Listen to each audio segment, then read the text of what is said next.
Discovered by the Germans in 1904, they named it San Diego, which of course in German means a whale's vagina. Today it's called the Nice Guys on Business. She was Brazilian or Chinese or something weird. I met her in the bathroom of a Kmart, and we made out for hours. Then we parted ways, never to see each other again. Still, we both listened to the Nice Guys on Business. 3 days a week, they're able to hold it together. This is not one of those days. Welcome to Fuckery with the Nice Guys. Adults need not apply. No interviews, lots of ranting, and they sometimes stumble onto something useful. Go figure. Now it's time for Nice Guys Fuckery with the kings of fuckery themselves, Doug Sandler and Strickland Bonner. See, Doug, Mr. Formal relationship at time. You get to the meeting early, you get to be the host. That's what happens. All right. It's a lot of responsibility. Well, I think you came in at 5:32, actually. Why were you late? Because I was finishing my soup. I'm trying to get myself better. Doug, please don't be condescending or dismissive of me. Okay. Oh, no. Yeah. So about that, we can get it. We can get into that if you want to start with the episode with that. If you want. No, that's okay. I'm going to let you off the hook on that because I know you feel very bad about it. But I appreciate that. So at some point, this will be like a no holds barred episode, and you'll actually be able to share with us exactly what happened on your cruise that you went on last week. But in the meantime, though, I guess I'll have to share other stories of shit that's gone on in my life while you were out of town. Well, we had fun on the cruise. It was supposed to be 2 ports. It was Cozumel and something Casa del Fuego del Chizo, something I don't even remember. But Casa del Taco. Casa del Taco. And Taco Bell Grande or something. I don't remember. And it was too stormy and we couldn't get off. So we had to stay on the boat. So I only got off on 1 port, which was fine. It was all good. Strickland, that's the first time that you've ever said, and I can't believe you, that you haven't been able to get off. It's the only time that you said that. Where is the drum roll? The rim shot right. when you need we that. Need to get back on Zencastr so I can get So hold on. So I have cruise questions, not about the specific cruise that you went on. I know it was a cruise I'm not allowed to speak about, so I will not go into too many details. But I want to know: are you an inside cabin guy, a porthole cabin guy, a balcony cabin guy? What kind of guy are you? So funny that you asked that. At the time that I booked the cruise, I was feeling that my money was a bit tight, but I really wanted to go on the cruise. So I'm like, you know what? I'm just going to get an inside cabin. It's no big deal. You don't spend that much time in the cabin anyway, and it's cheap and it's all good. And then as it got closer, I realized that buyer's remorse. Well, here's the thing: doing a porthole, like an outside cabin, right? Yeah. It was going to be like $300 more per person, or just total? Total. Well, that's nothing. I know. And that's exactly what I did. So I upgraded to an outside cabin before we went on. Yeah. And then when we got on the ship, I did notice Royal Caribbean has this new thing now that's like a Royal Up or something, right? And no, I think it's called Up Your Royal. Up Your Royal. Yeah. And Up Your Jack. If there are any cabins available for upgrade within like 30 days of the cruise going, you can bid on them. Okay. And basically, so you may be able to get a nicer cabin, but at a cheaper rate than you would have paid if you paid up front. Well, they didn't do that because this was like a charter. This was a specialty group cruise. But when I got on the cruise, they still had them available. And if I had purchased a balcony before, it would have been another $1,700. Oh God, that's a lot of fucking money. And that's it. Like, I think, hey, it'd be really cool to have a balcony, but no, it's not worth $1,700 fucking dollars for another 50 square feet. Well, I get on the boat. Excuse me. Obviously, I played pretty hard on the boat. I'm losing my voice here, getting over being sick. It was $700, and I was like, it'd be really cool. And I've never had a balcony before. It was pretty great. I got to admit, being able to have the door open and the wind coming in and the ocean breeze, and Yeah, it's good. it was pretty fucking great. It's I'm good. still not upset that I don't know that I for $2,000 more. I don't know that I would have been happy, but at $700, I'm like, it was worth it. When I used to go cruising with my Uncle Morris, and he is no longer of this earth, but when I went cruising with him, he used to get the suites on the boat. Oh my So it was God. like a $7,000 cabin, but it had like upstairs spiral staircase, to That's get, like that ridiculous. was great. Yeah, and he usually paid for everything when we went. He was just such a great guy, such a generous man, so Oh generous. Not man. not either condescending or dismissive like I am, of course. Oh, by the way, Strick, I don't know if you introduced us. Hey, welcome back. Welcome back. My name's Strickland Bonner. On the other side of the microphone, Mr. Doug Sandler. That is Hey, right. Doug, dismissive and condescending Sandler. that is me. Tis I. Tis I. Well, we certainly did miss you while you were out of town. There was a lot of activity going on, nothing that really required. Is there really ever a podcast emergency? Is there? Well, that's what I love about the way we've designed our business is that, you or I can leave for a week, and typically we've got the right people in place to make sure that everything goes great and nothing gets broken. And hey, that's the way to design a good business, one that doesn't need you. So while you were out of town, of course, I tried to make some upgrades to my life. And one of the upgrades I tried to make to my life is like, I've been living here in California for a good amount of time. Mm-hmm. I think it's time for me to go ahead and get my California driver's license. You know, Oh, it is really important for me to really feel like I'm a part of the California community. And so, of course, I go online and I'm trying to look what's the best way in order to do this. And the California motor vehicle is much different than and probably Maryland has changed. I'm thinking about when I was 16 and went to motor vehicle, and there used to be a sea of people there. But they have an appointment system in California, which is kind of cool because you make an appointment, you go in, and generally, in the handful of times I've been there to register the two cars that I have here, when you make an appointment, when you show up at the appointment time, you can just go right to the front of the line, and that's great. nice. And the same exact thing happened here. So I walk in, I had an appointment at 11:40, so at 11:35, I was waiting outside, and I'm like, okay, it's 11:40. I'm going to walk in. Handed the lady at the information counter. As soon as I handed it to me, I said, "Bong!" There is my number comes up on the screen. I'm like, Nice. oh, this is awesome. So before you go, you do all the information online. So you upload your passport, and because I'm changing from Maryland to California, I don't already have a California license, so it's not like I'm renewing. So I'm like, all right, cool. I'll just whatever ID that I need, I'll give them. And they needed a gas bill, an electric bill, and they needed a copy of my passport if I had a passport. So I showed them all three of those things. They tell you to bring those things with you as double confirmation that you are who you are. Mm-hmm. And I did that as well. Handed her everything. Guess how much just take a guess how much you think that it would be to register yourself and get a driver's license here in California. Well, if I remember correctly, when I did it in Maryland, it was like, I don't know, $85 or something.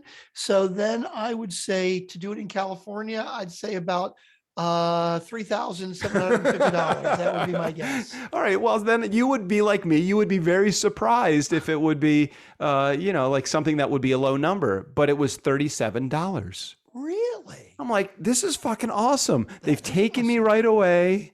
They've gotten my paperwork. They had it in the computer. They scanned the QR code, and then it all broke down. Oh no, here it comes. That's why it all broke down. I got back all my information, including my current license from Department of Motor Vehicles, and they said, "Terrific. If you step down to the next end of the counter, you'll be able to have your picture taken." I'm like, "This is cool. I got my license coming back. This is going to be good. I'm going to literally be out of here in less than 10 minutes." Mhm. I get over to take my photo, took the photo. Again, amazing experience so far. And then you realize that the only reason they were making you do that is they were trying to keep you there longer till they could get the state troopers in because there was an arrest warrant for you in Maryland. Maybe, hey, Mr. Sandler, when was the last time you paid your child support? I'm like, no, I haven't. No, I didn't get any of that. I have no child support. I have no outstanding warrants, no nothing. But the next line really took the wind completely out of my sails. Mm. go over the computers over there. You'll be taking your driver's exam. What? I'm like, you are fucking kidding me. Driver's fucking exam. And she handed when she handed me back my receipt, she handed me the booklet for the driver's exam that I was about to take that I hadn't even opened up the book for. And I'm like, well, all right. I remember when I was 16. Now I completely went from. I'm not going to tell anybody how old I am, but I was born in 1964. So I completely reverted back to 1980. I'm at Motor Vehicles, called the Department of Motor Vehicles in Glen Burnie, Maryland. And I go there and I take the exam, and I'm looking at the time, wasn't a computer screen, but it was like a hand form that you fill out and you put into their system. And they can tell you immediately if you pass or fail the exam. And I failed the exam. December 4th, 1980, my 16th birthday, I failed the exam. On April 11th at 11:50 a.m., I failed the exam. Oh, no. I'm like, fuck. I'm like, holy shit. Some of the questions that is in, literally, I'm holding the booklet in my hand. Oh, wait, that's the motorcycle one. The other one, this is the motorcycle one. The other one for driver's exam is twice as thick as this. So it's probably about 120 pages, and it's sitting on my nightstand now because I now have to fucking study for the Department of Motor Vehicles. Not a rocket scientist would be able to answer many of those questions. The questions are like, what would be the fine if you are like, come on. Oh my God. Don't even get me started. I remember that because I think I had to do it either when I went to Georgia, when I don't even remember, but it was the same kind of thing, right? I was like, oh, I know what happened. Now I remember. I got a bunch of speeding tickets in a relatively short amount of time. Yeah. And so I had like 6 points on my record or something. Ooh, I got like, not good. well, it was like 3 2-point speeding tickets in a year and a half or something, right? And so I had to go to this class, but I also had to take the fucking test again. Yeah. Oh no. Remedial. And you're right. I remember. I'm like, are you fucking kidding me? Like, why would I need to know that? Exactly like that, right? Like, what would be the fine if you do this? And I'm thinking to myself, you know what? You want me to know how much it's going to cost me to fuck up, but you don't care if I know to turn on my fucking blinker when I'm turning left. Or, I mean, like, seriously, I was so pissed because I remember studying these and seeing the sample questions and thinking exactly that to myself. I'm like, this is the stupidest fucking shit ever. I mean, if you want to ask a somewhat complicated question, like when you're in a four-way stop, who gets the right of way? Okay. I got those right. I got all those right. If it's one that's like that, and maybe even a complicated situation like that, I get it. But like, what's the fucking fine for this? That does not help me be a better driver. But there's a difference, though. You went to Georgia, right? Is that, or somewhere like that? This was in Maryland, actually. Now that I'm remembering. Okay, it was in Maryland. Did you pass or fail the exam? I think I failed the first one. Oh, okay, good. Because now I don't feel sure I did. I can't. I came home. I was standing in the middle of motor vehicle, and I'm just like, I really just want to fucking cry right now. I want to cry. Right? And then after I took the exam, they said, hey, it's no problem. You can come back up to 3 times. I'm like, shit. So now I really only have 2 times remaining. I got 1 fail, and the last one is really under pressure to go. Right. I'm like, oh, fuck. Like, one of the questions was, if you're involved in a highway turn, what is the best method for steering? Is it hand over hand, sliding your hand, one hand? It was like 3 answers, and I'm like, none of these seem like these would be good answers, but it had to be one of those. So I just checked the wrong one. Yeah, and you can't take it again the same day. You have to wait. No, you got to wait 7 days. 7 days? 7 days. I had to wait 7 days, but yeah, I think it was, if I remember correctly, it was 20 questions, and you could get up to 2 wrong, and I got 3 wrong the first time. They don't tell you that at the beginning of this exam. It seemed like the exam was going on for hours, and when I missed, it was really like only 4 minutes. Every question that came up, I'm like, that is the dumbest question. Okay, I can answer that one. It was either an easy question to answer or why the hell would what I need to know, how many points it is in the event that fucking give me the points. Let me pay for it. You got me. Okay. Right. But don't do this to me, and please don't make me feel like I'm 16. And maybe you should have told me when you took the photo, I'm going to need to take this exam, and it's probably a better idea not to take the exam today, but maybe to take some practice exams online.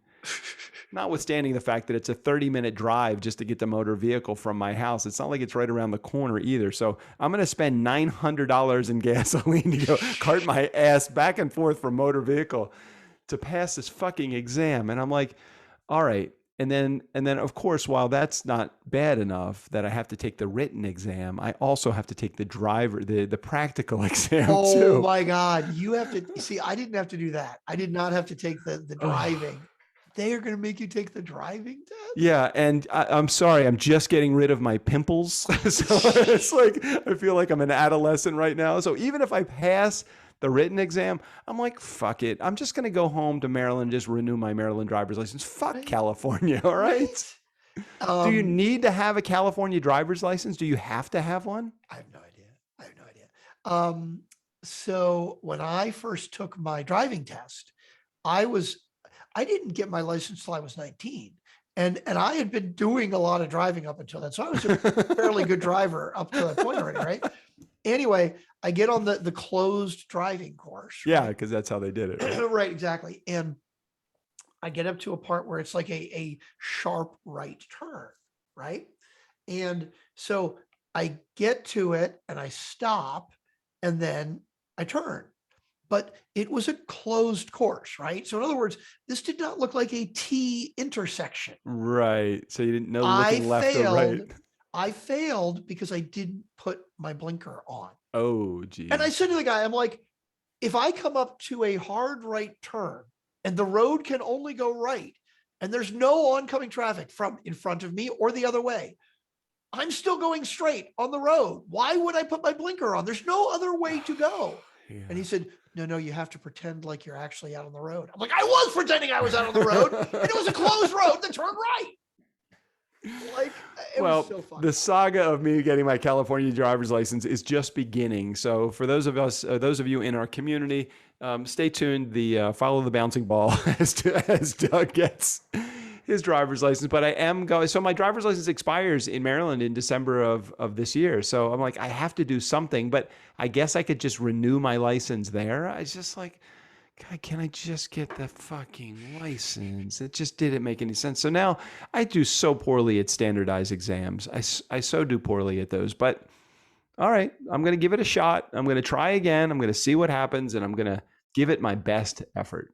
It is so funny because now that it's all coming back to me now. I obviously blocked it from my memory, but I remember doing the online tests, right? Because I had to take the course, but it was an online course. But it's like a 2 or 3 hour course, right? That you have to actually pay attention. Oh, this is your later life one you're talking about. Exactly. This was my recidivism, like you're driving too fucking fast and you got to slow down and you're a bad driver. And yeah, I remember taking the online course, the practice test a number of times. And every time those questions would come up, I'm like, fucking stupid. And I'm making notes to myself on shit like, if I'm 15 miles an hour over the speed limit, it means 3 points. I'm like, yeah, what the fuck do I care about that? I don't know. Is that supposed to be something like, it's going to deter me from doing it because of 3 points? I don't even know what the fuck a point means. If you told me if I'm 15 miles an hour over the speed limit, it'll cost me $100. Okay, that might be a little bit of a deterrent, but fucking points? You know, capital punishment is no deterrent for murder. You realize that, right? You know, we're killing people left and right, and it really does not deter people from, and not to mention the fact that it takes many, many years to put somebody on death row. So we ready for some voicemails then? Oh shit! I didn't even think about that. Yeah, we got voice. So I apologize to Jared because I don't know, and Erica. I forgot to ask. How did everything go last week? I think it was good. I think I told you we recorded the earliest I've ever recorded a Friday episode. I recorded on Sunday with JJ.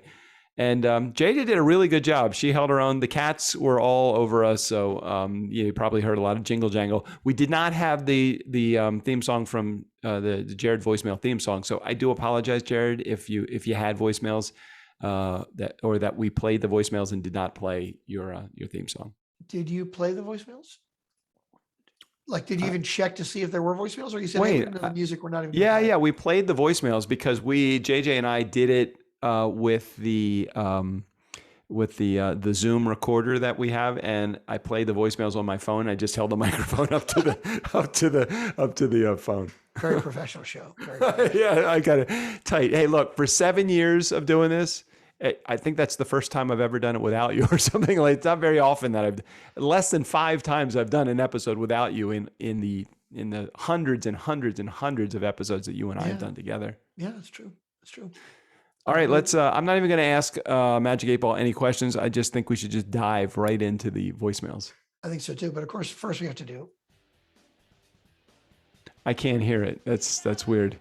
That's so weird. I don't know why that changed, because I'm hearing it in my ears. But if I change the options so it comes out of the computer speakers, I won't hear it here. I'll hear it in the computer speakers, but you hear it. That Zoom is, maybe it's not Zoom, maybe it's Hindenburg. Okay, let's try it. One ear out so I can actually hear whatever. I understand. Here we go.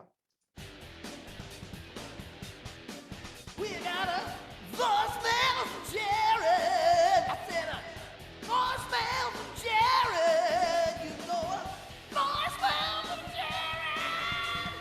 Nobody else will call. We got a voicemail from Jared. Screw the rest of y'all. You know, we hear that so often that I sort of get, I don't want to say numb to it, but I get used to it. Yeah. But man, one thing you can say for that guy, it's a lot of emotion there. It's totally. The pitch, not so good. The tone, pretty fucking terrible, but he's definitely digging in. He means it. He's digging in, man. He's digging in hard. Yeah, you missed it for a week, so it probably It didn't feel right. You missed it, and you came back and you heard it, and you fell in love all with the track again. Exactly. I'm hoping at some point those guys really strike it big. I don't know. It sounds a lot like a band, like a one-hit wonder that I should maybe know more about. That's a good idea. Yeah, I'm gonna have to look them up. Okay, here we go. Hey, Doug. Hey, Frick. Jared here. So stop this recording if you did not already listen to last week. Stop it and go listen back. So this is the voicemail that is associated with the JJ and Doug episode. Okay. Okay. So was there one from last week? Wait, hold on. Stop this. Go back, because it's kind of like when I asked the Magic 8 Ball a double-ended question that's not really. I know, right? I got a little meta-ized in the question. It sounded like he was. Again. It sounded like he was saying, "Okay, if you haven't listened to the one that I left last week, listen to that one first." But you said you did listen to the ones from last week, right? Well, we did listen to the ones from last week. We listened to JJ and I played a voicemail from Jared and one from Erica. As far as I know, unless I'm just remembering things, or unless that my medicine journey didn't catch properly last week. What the fuck? Sure, is a medicine journey just another way of saying I dropped LSD or psilocybin or something like that? I mean, what? I'm sure I would have understood what he said much better if I wasn't so heavily sedated. Right, exactly. Yeah, I have no idea. Okay, let's listen again and we'll just try and figure it out. Hey, Doug. Hey, Frick. Jared here. So stop this recording if you did not already listen to last week. Hold on. Stop. There's too many negatives in that. There's too many. I don't know. I don't understand what he's saying. I don't either. Stop if you didn't listen to last week, but we did listen to. You listened to last week's. I did. That means go. So stop listening if you didn't listen to last week's voicemail. So that means if I did listen, go. Correct? Yeah, but he left this message on the 9th, which is about your episode with JJ. So he would have heard that you listened to the voicemail then, I would think. But there are 2 other voicemails, but they're numbered 2 and 3. So maybe it's either 2 or 3. I don't want to think too hard about this. I think that I think at this point, the Sudafed is probably catching up with you. And I know for me, the drugs are kicking in right now. So gotta keep moving. Gotta keep going. NyQuil, it's all you 12-step people, it's the 13th step. They don't tell you that, but it is the nighttime sniffing, sneezing, aching, coffee, head fever, so you can rest medicine. And it is so fucking good. Yeah. On the side of the bottle of NyQuil, it says, do not operate heavy machinery. It should say, don't make any fucking plans. That is good. And Dayquil is almost just as bad. Dayquil actually is like NyQuil, but caffeine. It's like drinking a Red Bull in vodka. It just doesn't make sense. Why would you do that to a person? Why would you give somebody a downer and an upper all in one drink? Okay. Anyway, that was actually a pretty good analogy. Yeah, that was good. Okay. All right. Stop it and go listen back. So this is the voicemail that is associated with the JJ and Doug episode. Okay. Go ahead. I'll wait. Oh, okay. Can't do it yet. Oh, great. Girl from Ipanema music. Oh my God. We haven't played the Girl from All right. Okay. We haven't played You guys were talking, Doug. Strick, hi. We missed you. We love you. But we love JJ too. So what's going on with his voice? Doug, you and JJ were talking about the Ferrari. We're like 7 minutes in. Ferrari. And you're talking about putting. Hold on a second. Hold on. Ferrari. You talking about a Ferrari? Is the quality of the sound as bad on your end as it is on my end? Are you hearing like an echo or something? Oh no, if you're hearing an echo, it's coming from my speaker because I have to hear it. I'll turn it down in my speaker. I'm not hearing an echo. Or just mute your microphone as you play this. Oh yeah, I could do that. But then I can't comment. God. I didn't think about that. How long we been doing this? How long exactly? Yeah, but I've always been able to play. Something's up. Something is wrong. I'll mute my mic. It's okay. Okay. All right. Go ahead. JJ away, wet and used. Well, Doug, we all know you're not putting JJ anywhere. First of all. Second of all, she may have been wet, but you're probably the one that got used. No doubt. True. Anyways, guys, love the show. And Chick, I want you to know that even though you weren't there, you're still there in spirit for me. So I miss you and love you guys. Appreciate you. And I'm going to list the rest of the episode. Maybe you'll get another voicemail. I don't know. We'll see what happens. So we don't know that this is actually him coming up here. It's awfully high on the wavelength here. It may not be straight. It may not be. Well, this one looks like it came in a lot hotter. But Ferrari, what were you talking about with a Ferrari? Oh, are you fucking kidding me? You think I remember what I actually spoke about last week? Well, if you talked about a Ferrari, I would hope you would remember. That's kind of unusual. I do not remember. Strickland, you could tell me word for word what you and I said in any given episode the day after we recorded it, and I might even be inclined to say, I don't remember saying that. But if I talked about a Ferrari, I think I would remember that. Like if I mentioned my Lamborghini, you remember Steve Ornstein and I, we rented a Lamborghini. Yeah, well, it was that green one. I have a picture of it. Lime green Lamborghini. Yeah. With a clear trunk where you could see the engine right through it. That was we badass. took that up to Mount Charleston. That was a great ride. I was on a motorcycle and you were in that car going, what were you on? Oh, did you go with Steve? I went with that'd be really cool. So like you were with him on the bike while he was driving the Lamborghini. You weren't with me when we did that? No. Me and Carol Higgins were on our Harleys that we rented, and I thought it was you and Steve were in the Lamborghini, but it must have been just Steve was in the Lamborghini. Yeah. Yeah. What a fun car. Anyway, I remember the car because I was there, but I don't ever remember talking about the car.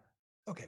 All right. I'll go back and listen to the episode. Maybe. Okay. We'll see. No need to though. That's Probably fine. Not. Okay. Here we go. Next voicemail. May or may not be from Jared. Hey, Doug. Hey, Strick. Jared here. Voicemail number 2. Thanks. Damn it. I called too soon. My last message telling you to listen to the previous week's voicemails. I thought for sure there's no way you're going to listen to voicemails. It's Doug and JJ and Doug Benson sitting on the couch. Next thing I know, Doug, I am blown away. You got your little speaker hooked up and you're playing the voicemails. Right. So you kind of ruined my first voicemail, but that's acceptable because it's really cool. All right, guys. Love it. Take care. Talk with you soon. what okay, I love now it makes more sense. Now it totally makes sense. And what's so great is I have set the bar for expectations so low that what is amazing to Jared is when I'm literally able to take a microphone that I'm recording my voice on, tilt it towards a phone where I'm playing a voicemail message and doing as low tech as I possibly can. And yet I still get applause for that from Jared. And Jared, I appreciate your setting the expectations as low as you are for me, because if you set the expectations low, I will meet it every time. Okay. Voicemail number 3. Voicemail number 3. Look at that long Hey, one. Doug. Hey, Shrek. Jared here. Voicemail number 3. So you guys, and by you guys, I mean Doug and JJ, not you, Shrek. Once again, you're still not here because it's good for us. I see how you're on vacation and all. Anyways, back to the reason I called. So, JJ, no, I did not hear the cat meowing in the background. So either the editing was great or it just was quiet enough I didn't hear it. And I also wanted to clarify because I wasn't clear enough on my message, Doug, and you were confused about what I was referring to about the date. And it was your emails to the Daily about him having the wrong date and how you were honest about your reaction to it. And you sent the email and you were kind of upset. And you were, I think you said you were a little bit of a dick in the email. Yeah. And I was saying that, I appreciate you guys being honest and sharing that because that's the real life side of things.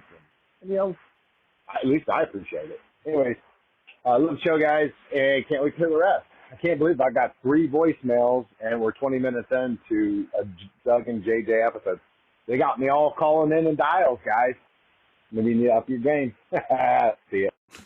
I love it. So who was the host of the Daily that emailed you back personally? That would be Michael Barbaro. Michael Barbaro. I think he said you were condescending and dismissive. Was that it? I think he said I needed to be more generous. Actually, so I'm. What would be the opposite of more generous? Stingy. Stingy, yeah. Yeah. So I'm stingy, condescending, and dismissive. Those are the words. Nice. Well, this is the nice guys on business. Who would I be if I wasn't condescending and dismissive and not nice? That's what you should have clarified with Michael Barbaro, that hey, I'm on the nice guys in business. I couldn't possibly be not generous. It's in my nature to be generous. I don't know what the fuck you're talking about, you selfish, stingy asshole. I'm pretty sure I haven't gone there recently, but I do believe that I got an email from somebody that said they left a 5-star review. Let me look it up and see. Is there a new one since the last one? Yeah, since the last one, it's been like. What else I happened to stumble across the other day? I went into the sobriety. I don't know what. No, I would never stumble onto that.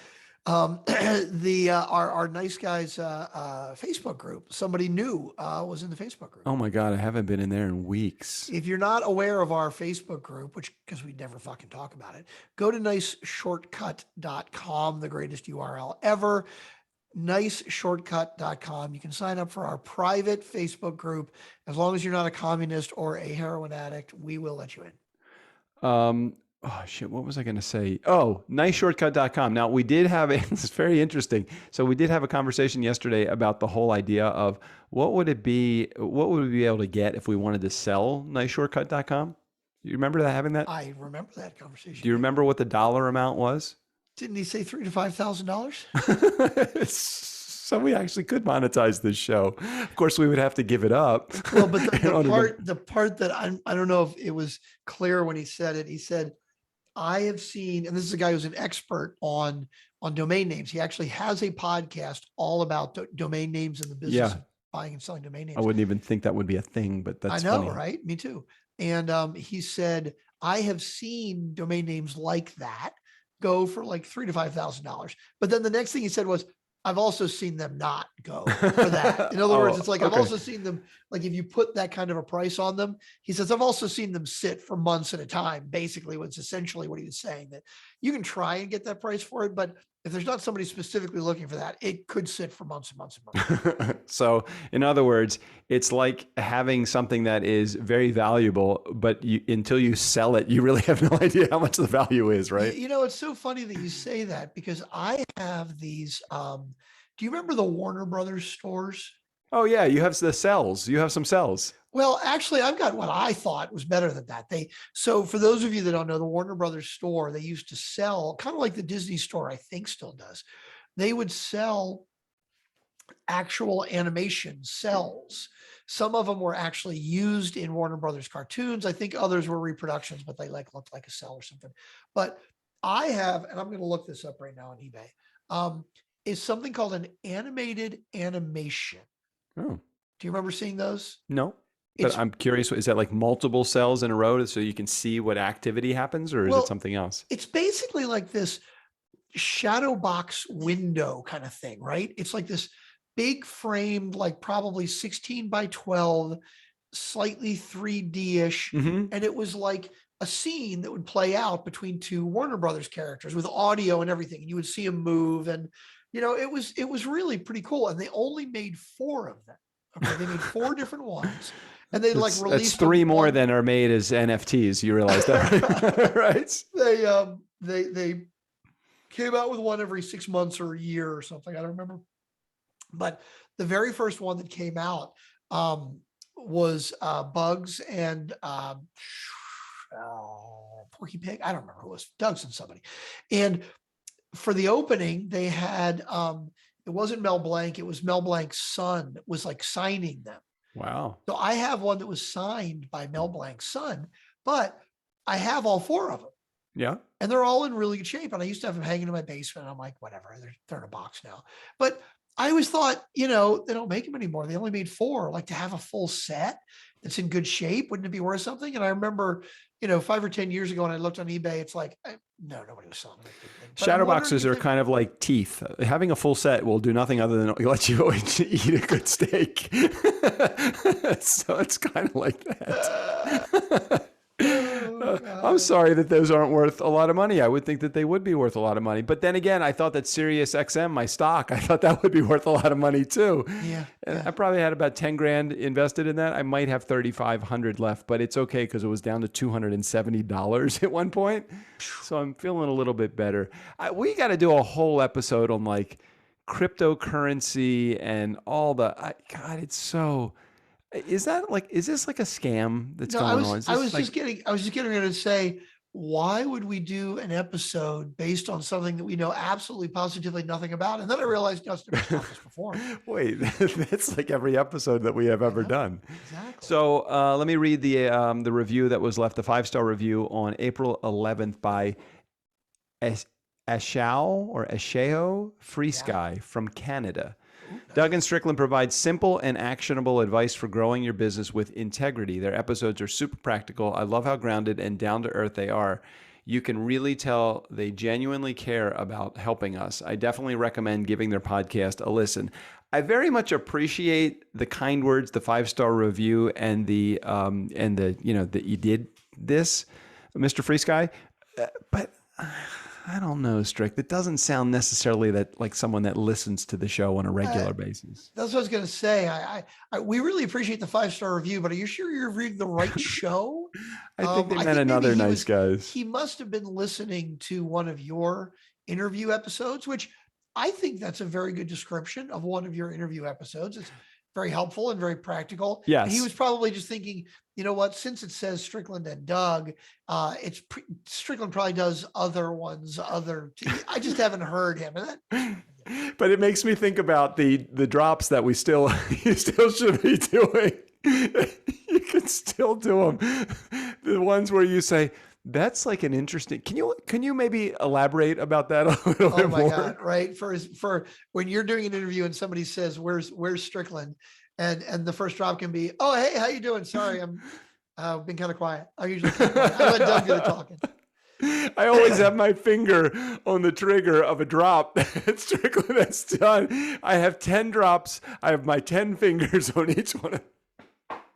Because, Doug, whenever you feel like a guest hasn't said enough or you just want them to talk more, the technique is you normally say, that's fascinating. Could you go a little deeper into that? Or could you tell me a little bit more about that? Well, now you don't even have to say that.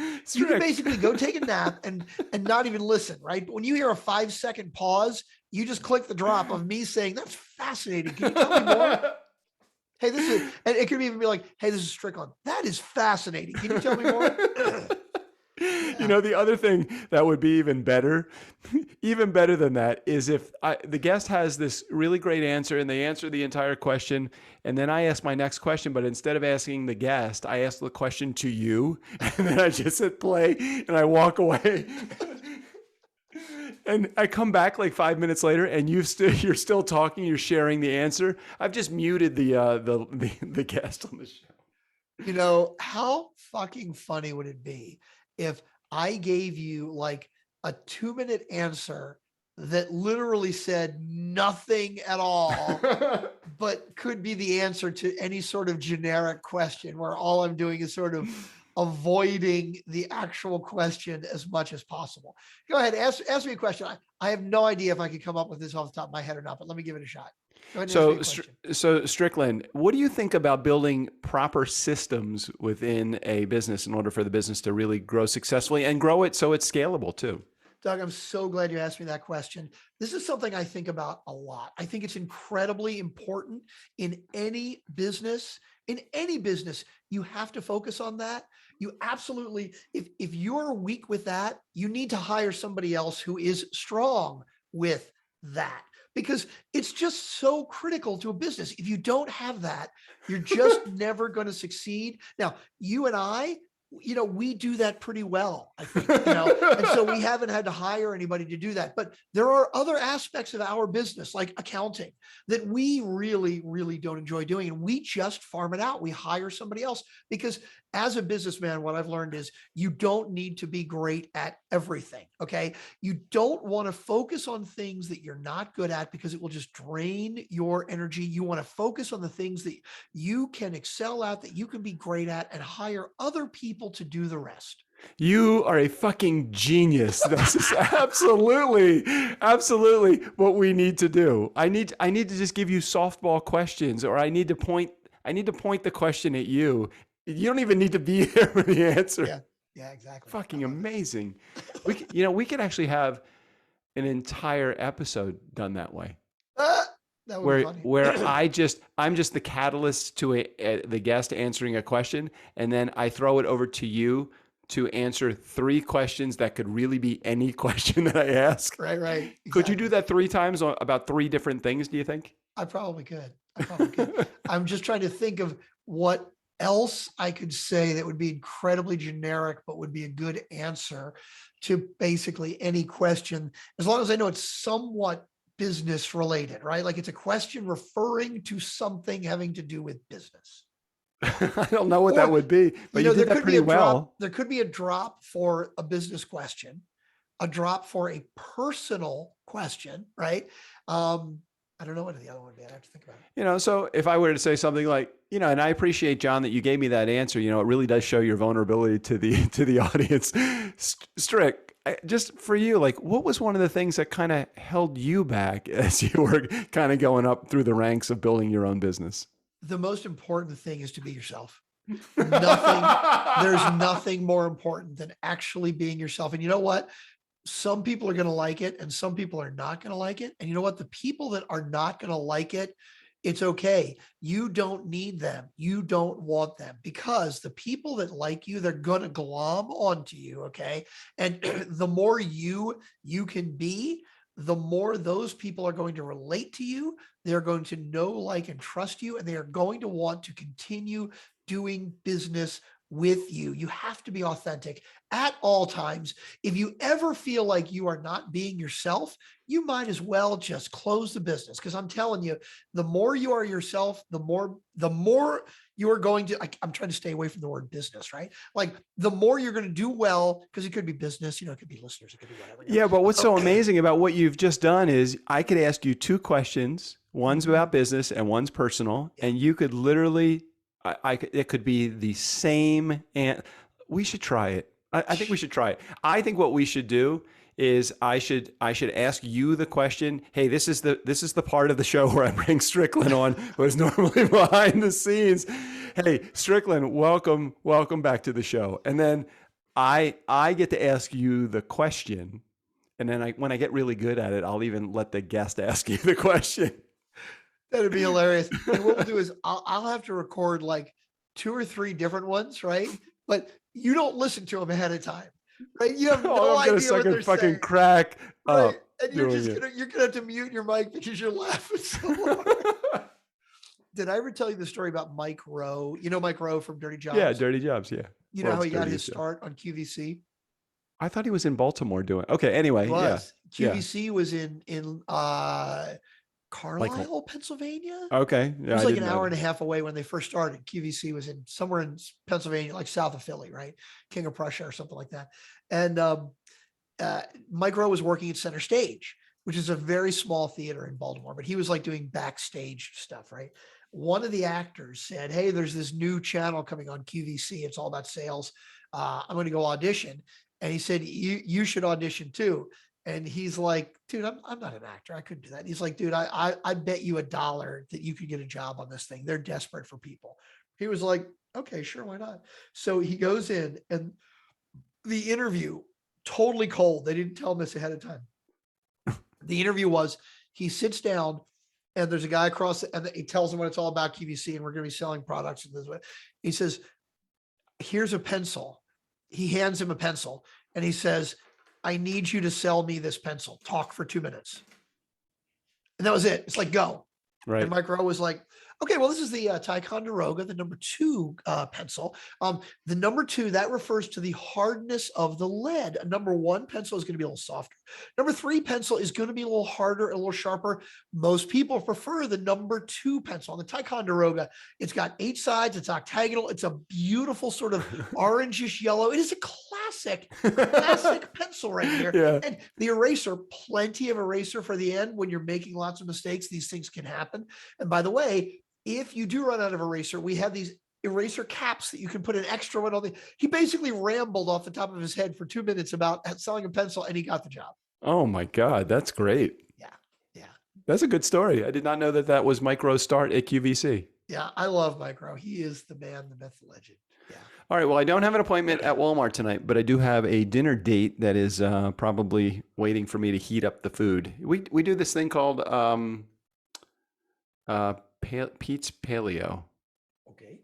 It's a pre-prepared food, but it's good. I mean, it's like, really organic and whole and all the raw and all that stuff. And all we do is heat it up, and it's the best thing ever. And what's paleo? I never heard of paleo. I don't remember what that diet is. What's the paleo diet? I think it's grain free. I think it's paleo. Protein, vegetables, and no grains. No gluten, no grains, I want to say no dairy, but I'm not 100% chicken and green sure. beans. That's what you're saying. It's chicken and green beans. That's funny you say that. I think that's what we're having tonight. There we go. But I don't think that's all they do. I mean, no, actually, I think there's pork, there's turkey, there's chicken, there's all sorts of greens that are really good. They generally have a good sauce on them. Every once in a while, I'll run into a meal that I'm not crazy about, but for the most part, and man, they have this fucking amazing Pete's Paleo bacon. Strickland, you got to buy the bacon. They sell it in a slab that's not pre-sliced. It's just, and you slice it and you do it yourself. It tastes like bacon, but it's not like the traditional bacon that you know of. Yeah, because paleo, you're allowed to eat bacon, right? Yeah, you can eat. Yeah. Oh, yeah. It's like the caveman. I think paleo is like the caveman diet. Okay. So why does he need to have special Pete's bacon when you can just go get regular bacon? Because it's so fucking good. Okay. You can have any bacon that you want to. I do like thick cut bacon. On the cruise, like you go into the breakfast and they got like piles of bacon. It's like, it's usually kind of like limp, mushy and limp, and like not really, but like thick bacon. Oh, it's good shit. Yeah, it is some good shit. All right, so I got to go have dinner. So I'm heading out of here, and we've actually been at this quite some time now. I didn't notice what time we started because we didn't have an appointment. We were just doing it after our meeting, but I feel like we've been talking for a long time. In the meantime, Steve O'Brien, go ahead and take us out of here. Are you sure the legal department cleared this? Okay then. For the Nice Guys on Business, I'm Steve O'Brien. Hey, if these bozos want to get sued, that's their business. Leave me out of it. Wait, we have a legal department?